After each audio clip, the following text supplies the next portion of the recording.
अस्सलाम वालेकुम गाइस, उम्मीद करता हूँ कि आप सब लोग खैरियत से होंगे। वेलकम करता हूँ अपने YouTube channel learning option D है।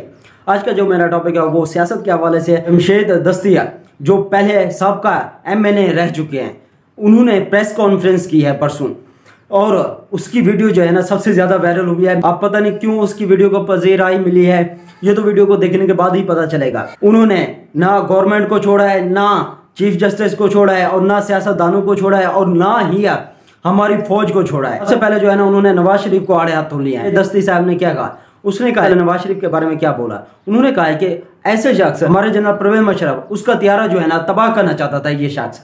अब एक साथ बैठकर जुट बैठकर जो है ना NRO उसको दे दिया, उसको दूसरे ममालिक भेज दिया, ठीक है। उसके बाद से आने के बाद उसको दोबारा हुकूमत मिल गई। ये हमारा मुल्क है, पाकिस्तान मुल्क है। अब इसके बाद आसिफ अली जरदारी को आड़े हाथों लिया जी। तो उन्होंने कहा है कि ये जो लुटेरा था, ठीक है, ये आसिफ अली जरदारी दुनिया का सबसे बड़ा लुटेरा था, और 6 से 7 साल जेल काटने के बाद उसको सदर बना दिया गया हमारी हुकूमत ने। ये किस तरह की हुकूमत है। अब उन्होंने कहा है कि इमरान खान ने एक्शन लिया। एक्शन लेने के बाद जो है ना नवाज शरीफ बीमारी का बहाना करके 3 साल से 4 साल से वो वहां पर दूसरे ममालिक में बैठा हुआ है, ठीक है जी। और उसके अलावा ये चोर डाकू लोग जो शहबाज शरीफ है और दूसरे वज़रा हैं, ये सारे उस वक्त नाअहल हो चुके थे। नाअहल होने के बाद अब जो है ना उसको दोबारा से सदारत मिल गई।